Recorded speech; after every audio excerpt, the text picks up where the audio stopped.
Closed captioning is brought to you by IT&E Life in Motion. KUAM News Headlines is presented by Calvo's Insurance, a legacy of trust. Serving Micronesia since 1938. Matson Navigation, serving Guam and Micronesia for 20 years. Cars Plus, Dodge Challenger, the undisputed champion. IP&E, fueling excellence. McDonald's of Guam, I'm loving it. And King's Restaurant, located in Tamuning and Dedito. Always open, always local.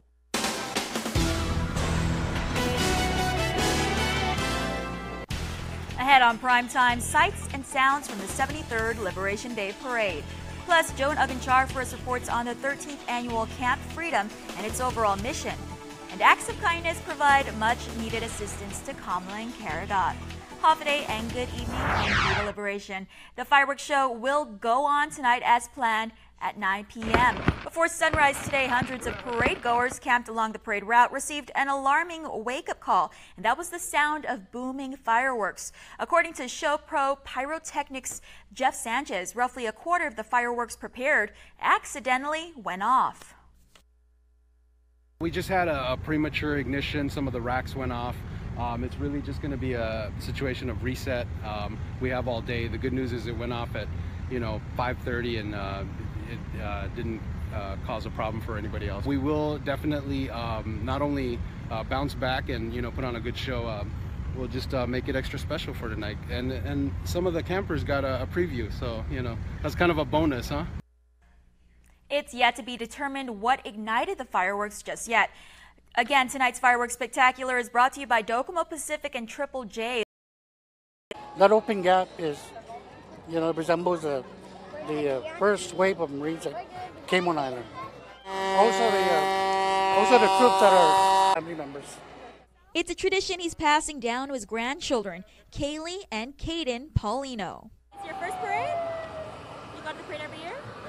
Yes. Both Kaylee and Caden were most excited for... What are you looking forward to?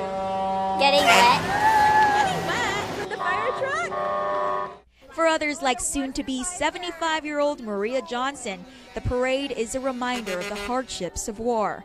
She was all smiles in front of the grandstand, her favorite place to view the parade year after year. I was 2 years old when the American came and they did the liberation. What does it mean to be here today, 73 years later, celebrating it still? Very good, because at least I'm alive to see it. I was at the war. I was at the camp, and the camp was crowded. They took us all, they marched us from Barrigada all the way to Manyangun, and we were left there by the Japanese until the Americans came. While it's a time to reflect on the past, parade goers like Janice Mendiola and Rodney Nokit want Guamanians to think towards the future. Behind their family's canopy in Anigua, they hung a giant Guam flag with the respective dates for the Philippines and the United States independence. Guam, however, had no accompanying date, only question marks. We just wanted to open people's minds, so we're not stirring anybody to a certain position or anything. We're just asking a question. We have the American independence, the Philippines independence, and we're just a question mark. When is Guam independence? So we're trying to open people's minds, just to open up the conversation, maybe at least. It's a statement of awareness. It's not a statement of choice by virtue of each of those things that are being pushed out there for discussion, such as independence, statehood, commonwealth, or whatever's available.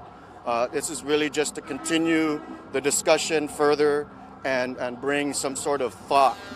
What are our people's position going to be? Are we going to continue with the status quo? Are we going to look for something better? Are we going to be continually dependent on the federal government? Are we going to move ourselves out of it? Are we going to develop our economy? Are we going to be able to develop our economy? Whatever the reason for attending the parade, one thing is for sure. Spirits were high and the parade's theme, strength and unity, Manmekat Gidananya, visible from every float showcased today. People liberation! Also, congratulations to the winners of today's Liberation Day Parade float competition. Barragata is Best Village Float, the Port Authority of Guam for Gov Guam Float, and Tua Inc. for Community Float.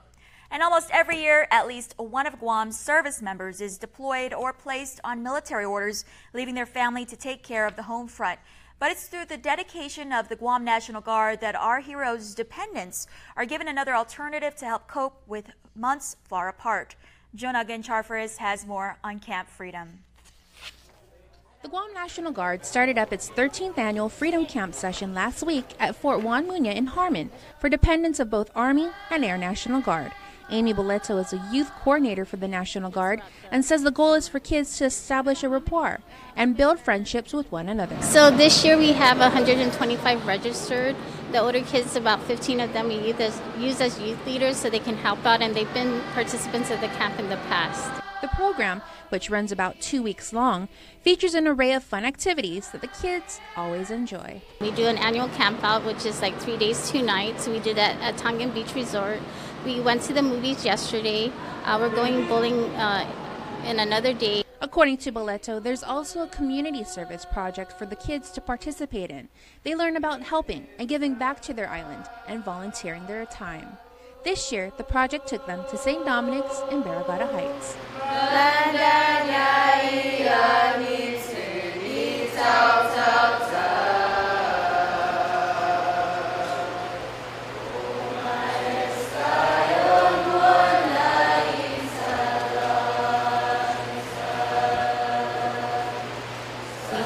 Families bring in donations that they would need for the residents, and they also did a short performance for the residents so that they can enjoy the kids and what they've been doing at camp. The camp is essential, serving as a safe area for children to participate in events and activities, as well as an outlet to help the children cope with their parents' deployment.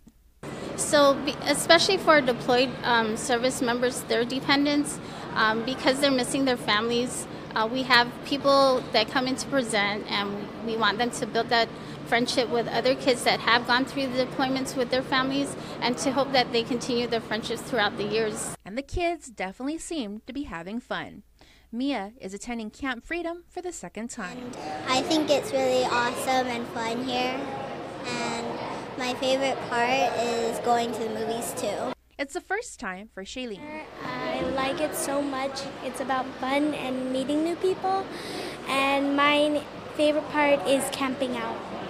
The camp concluded today with the children marching along with their parents in the 73rd Liberation Parade. Reporting for Guam's News Network, I'm Jonah Gancharfaris.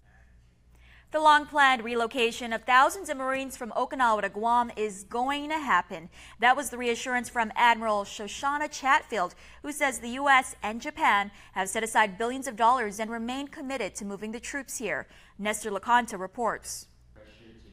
Speaking before the Guam Contractors Association, Admiral Chatfield says it may seem like it's taking a long time, but the Marines are coming. But we're really still in the beginning phases of it. We're expecting to see some construction contracts being let later this year, and we'll look forward to getting some foundational parts of the infrastructure into place. But the dwindling number of foreign workers here has contractors concerned. They fear the U.S. Customs and Immigration Service's nearly 100% denial rate for H-2B visas will cripple the local industry. And availability of labor is a concern also for me as a Joint Region Commander in implementing these projects that we have. And it was something that I'll continue to work very closely with the community about. She declined to comment, though, on whether the Defense Department is using its weight to actively lobby its colleagues at Homeland Security to reverse the policy. In the meantime, the Admiral says they continue to prepare for the arrival of the projected 5,000 Marines and their families, a number she believes remains firm. I think